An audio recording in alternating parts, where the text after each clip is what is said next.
Alors dans cette vidéo 4, intégration par partie, nous allons illustrer qu'un exemple où on peut utiliser une intégration par partie pour étudier une suite définie par une intégrale. Donc nous allons considérer la suite UN égale l'intégrale de 0 à 1 sur 1 plus x à la puissance n dx.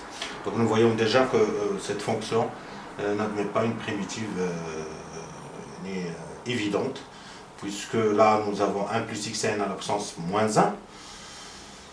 On aurait pensé au logarithme, mais là il fallait avoir la dérivée de 1 plus xn qui est égale à n xn moins 1 qu'on n'a pas ici. D'accord, donc on va répondre à cette question, montrer que 1 moins un est égal log de 2 sur n moins 1 sur n, ln de 1 plus x à la puissance n.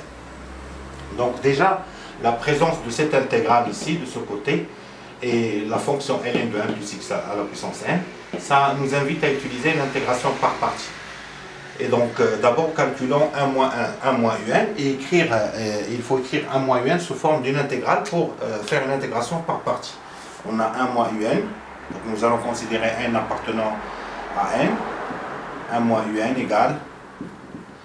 Alors, nous savons que un c'est l'intégrale de 0 à 1 de 1 sur 1 plus x à la puissance n dx. Il n'y a pas de problème là-dessus.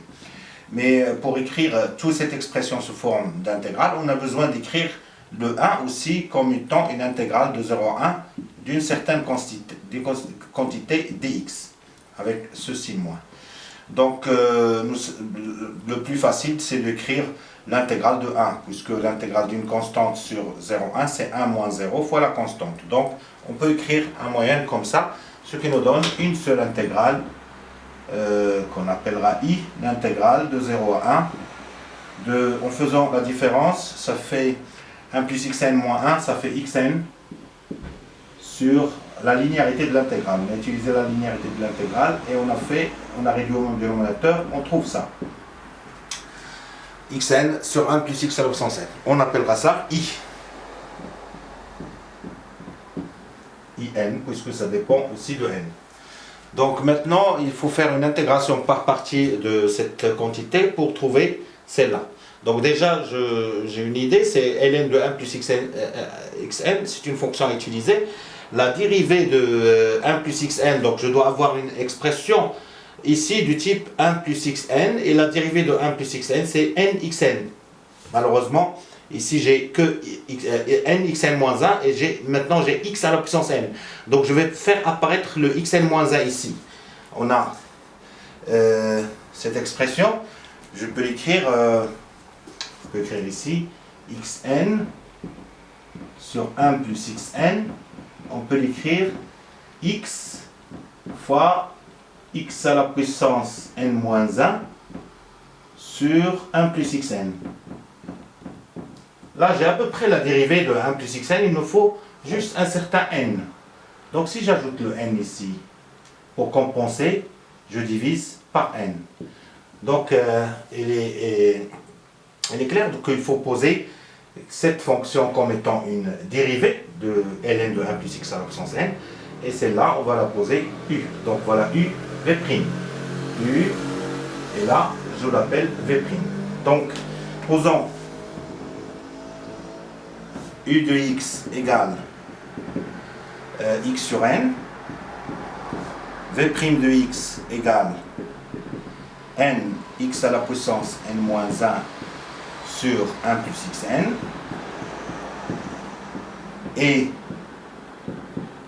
u' de x, je dérive x sur n, ça fait 1 sur n, x étant un polynôme de degré 1. Et là, nous avons vu qu'une primitive v de x, c'est ln de 1 plus x à la puissance n. Donc, i égale, les fonctions utilisées sont continues, leurs dérivées sont continues, l'intégration par partie est possible.